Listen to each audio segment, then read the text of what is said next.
fantastic topic that Inspirefest have given me, and that's been rattling around in my brain all week. And if I were in any other country in the world, I'd start right there. But let's build up to that. Because I've been sitting here all morning learning and listening and looking around me at this fabulous audience of brilliant young Irish people. So I'm going to start back from at the beginning for me and how I got to what I think is sort of kind of the middle of my career right now. So when I was a kid, I didn't really have a role model who does what I do. I spent my life either on the podium, or in front of a sequencer, in front of an orchestra. There wasn't anybody who looked like me in Ireland doing what I wanted to do. And for a lot of you out there today, you're going to push the boundaries of science and technology into areas where there are no role models for you. You must be that role model for the future and for those behind you. So growing up in East Galway, in a village of 580 people, like every other little girl, all I wanted to be was a conductor and composer of symphony orchestras. Unfortunately, the population was so small that there weren't enough people to tell me I couldn't do it. So as a little kid, I have a vivid memory of walking past the TV and seeing this guy with giant white curls in a tuxedo on a podium with all these musicians doing this crazy exciting stuff. And I thought, yeah, I'll do that. So in that same year, my career as an Irish dancer got cut horrendously short, and tragically so, when I was sent home for being too giddy. Of course, I read the note that was sent home to my mother. But the problem for me was naturally, I couldn't move my arms. I mean, what are you going to do? So decided to make that my career. At 12 years of age, at career guidance class in the Convent of Mercy in Ballinasloe, I wrote, "When I grow up, I want to conduct the orchestras in Vienna." Poor Sister Mercedes didn't know what to do. Okay. So going further on, studying music, I eventually ended up in Trinity College, studying, strangely enough, music. A combination of stubbornness, bloody-mindedness, and not knowing any better is what got me that far. However, I was always driven by a passion for music, and also the sort of esoteric thing that music stirs in you, and what it does between people. How we communicate through music across all divides. It doesn't matter. Gender, race, cultural background. There's something about a combination of chords that moves every human being in the same or similar way. It's fascinating. So Eimear goes to college. Now, having gone all this way through and not being told that I couldn't do it, I finally came to a place where I was told I couldn't do it. And as much as this started as the Go Mighty Ducks story, it would be unfair to those of you in the audience on your way up to paint it as that, and I'm going to give you a little taste of the reality for me. So, bear this quote in the back of your mind. Socrates said, "Know thyself." Know thyself. What does that mean? For me, it always meant, well, I know I'm not good at this, I'm not good at that, I'm a terrible multitasker, but you know what? I know I can do that as good as your man over there, you know? So at 19 years of age, I was asked by someone that I had grown up watching on TV who was doing everything I dreamed of, "What do you want to do with your music degree?" And I said very quietly and very nervously, in case the gods might hear and laugh at me, "I want to be a composer and a conductor." Now, the gods didn't laugh, but the guy I was talking to did. He not only laughed, he called over his friend, and they both laughed. And this is someone I had grown up admiring. And he said to me, "You don't have a chance. You've got three things going against you. You're young, you're Irish, and you're female." True story. Besides giving me the perfect title for my autobiography.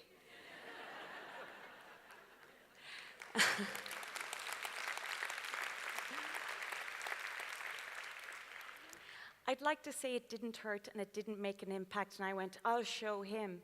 But it did hurt. And it was something that went into my soul, but at the same time, know thyself. I'd go to a master class or to a concert, scrape my way in. I got looked at for one master class and got asked, you want to be a conductor? Of course, I was wearing tartan combats at the time, so I understand the sentiment. However, I did, and I knew in my heart and soul that's where I belonged. I knew that that one time I was given the opportunity when the Army No. 1 band came to Ballinasloe, and I stood there on the podium, supposedly as a joke, and cued all of the instruments and read the score and made my entire school wait while I read through it. In that moment, I knew myself, this is where I belong. I belong on this box in the middle of the stage, communicating with these people through a collaboration with my colleagues. I have never felt so in the right place in my life. Know thyself. So when he said to me, no, I said, I know myself. So going forward, I decided, well, you know, maybe he's a little bit right. I didn't really decide that, but it was inside of me. So I thought, I love film music, I love video game music. I want to be able to express using those two mediums. I don't particularly want to write academic, esoteric music. I want to communicate. So I thought, I'll go to LA. I got hired as an assistant orchestrator, moved to Los Angeles, where I could work in all different genres of music, communicate through any method that I wanted. And you know, in LA is a tough town, but it gives you an opportunity. You work hard, you get the opportunity. So I'm going to start going into the gamification of things now. So first of all, I thought, there are fewer than 1% of conductors in the world are women. Fewer than 2% of composers for media are women. My STEM friends, it's a little bit even worse and one of the reasons why I think that is so, and it's something that I'm working on to help with, is that women are really bad at one thing, really bad at being bad at things. And in order to be a good conductor, you have to be a very bad one for a long time, because you can't practice your instrument by yourself. You have to inflict your terribleness on at least 80 other people for a long time. So going forward, I decided orchestra pits, you know, nobody will see me, my voice will be the same as any other conductor. I worked for the Los Angeles Ballet conducting for them. And then the recording studios, Fox, Skywalker Ranch, recording copious film scores and video game scores. So then comes E3 2011. At this point, I'd recorded a lot of video game music, a lot of film scores. And I was invited to take part in the 25th anniversary of The Legend of Zelda, an amazing game franchise that I had played as a kid. So I'm in the orchestra pit with the orchestra in Nokia Theatre, downtown Los Angeles. And it's like the slowest fairground of your life. It started up, we're in a hydraulic stage in the basement. It starts to move like jig, jig, jig, and the orchestra is looking at me like I'm absolutely mental. How did we get here? We come up out of the stage, out onto the stage from the basement, and the loudest cheer I've ever heard, 8,000 people cheering for a symphony orchestra like we were the Rolling Stones. Couldn't believe it. And that moment for me, the thing of being the 1% just exploded, gone for good. Because I realized something. I realized that video game music had become the soundtrack of the lives of millions of people. It wasn't just me that loved the orchestra like this. There were people from all over the world for whom the fuddy-duddiness of the orchestra had gone away because it was no longer the music of their grandparents. But when they would say to me, my favorite song is the theme from World of Warcraft, the theme from Skyrim, I'd say, so, your favorite band is the orchestra. So here's what happened. 25th anniversary, I got to share the stage with Shigeru Miyamoto, creative director of Nintendo. And it was so popular that it spawned a tour. We went on tour, we played Sydney Opera House, Madison Square Garden Theatre, orchestras all over the world, and people showed up in their thousands to hear the symphony orchestra. This is the gamification of things. Suddenly, the symphony orchestra becomes part of the video gaming world. So from there, we did some of the first 3D footage of an orchestra ever for the 3DS. And going forward, I became one of 2 principal conductors on Video Games Live, and we tour the world everywhere. You wouldn't believe it. People cry, people laugh, and all for the symphony orchestra. So going further into the gamification of things. Some of the things that we don't think about with video games, with scores, with gaming itself, are things that are emotional. One of those things being the fact that when you sit and you listen to a score as part of a video game, it encapsulates that time in your life. It encapsulates the relationship, whoever you're playing that game with. And of course, there's the escapist aspect too. People come to me and they say, when you play the theme from Twilight Princess, I'm back with my dad as a kid during a particularly difficult time, and I'm right there when I hear that theme. It's really, really important. The other thing that I love about the gamification of things is that people from across the world can be together in a neutral forum. And role-playing games I love for this reason. You know, we definitely have people who met their spouse in World of Warcraft. That happens. You know, absolutely it happens. I've had the opportunity to perform all over the world, including China, the Middle East, and you see the same faces everywhere. They look slightly different culturally, the same wonder on faces, the same joy. And people, doesn't matter religion, I was just in Qatar, and when it gets really hot in the desert, everyone sits and plays World of Warcraft. You know, so they're meeting cultures from all over the world, and it's a great breaker down of barriers. It's also an area where people who are differently abled get to play and be as agile and contribute as much as everybody else, and I love that. I've had to hold up concerts many times with an orchestra sitting on stage to welcome our differently able community to join us, and that is wonderful. It's never spoken about. You hear about Gamergate, you hear about violence in video games, and you never hear about the inclusion of differently able people, which is where it takes me onward. Again, as a teen, my parents would say, well, you know, we're going on summer holiday, let's go to Vienna.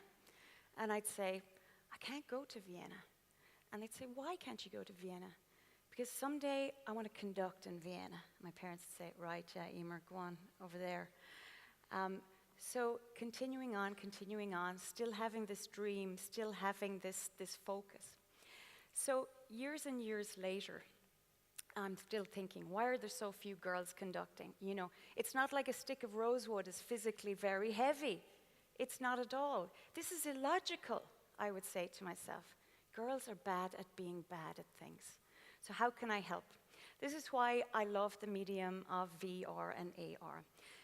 This summer, in conjunction with Galway and Mayo Institute of Technology, we're making some of the first 360 conducting tutorials as kickstarted by the video game music community.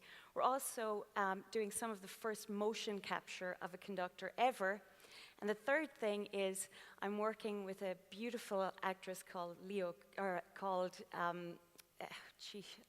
Lola Kirk from Amazon Originals' Mozart in the Jungle to portray the first dramatic depiction of a woman off the podium ever. 2017, my friends, you know.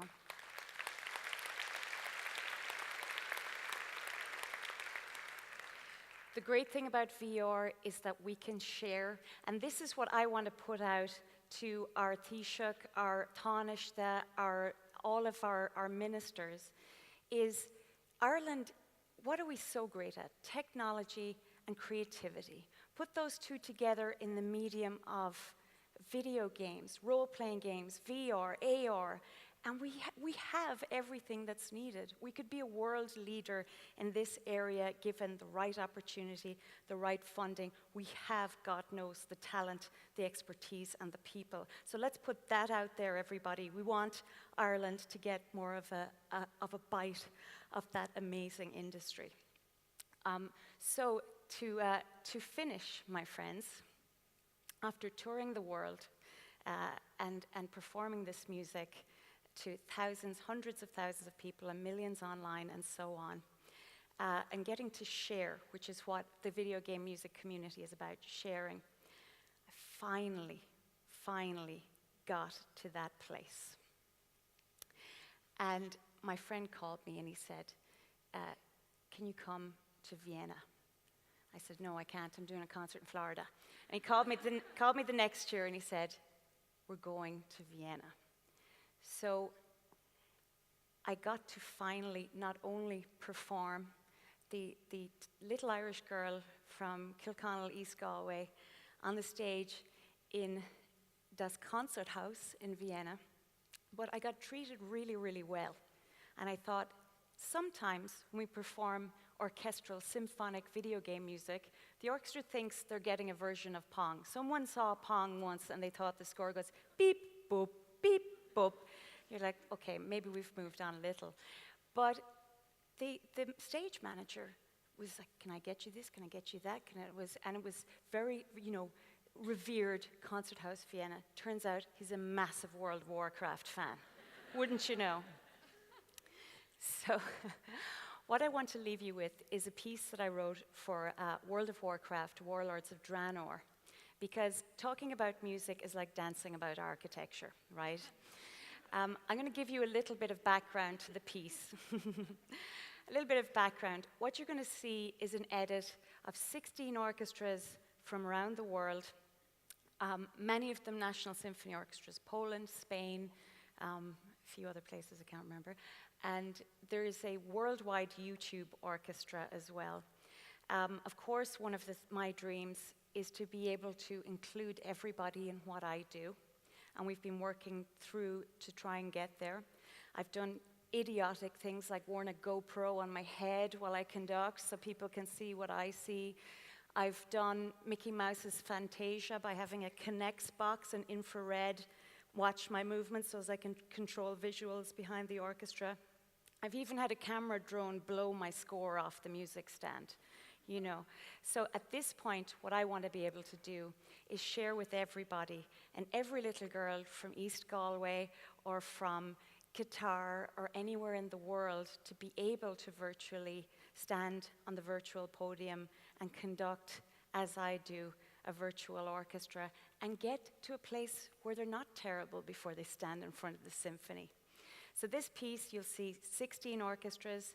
You'll see musicians from all over the world who sent in their playing to be a part of it. And this is a piece that I got to conduct in Vienna on the stage of the concert house. And I want to leave you with one quote, a quote from Billy Joel. And the quote is this: "You got your passion, you got your pride. Only fools are ever satisfied. Don't you realize Vienna waits for you?"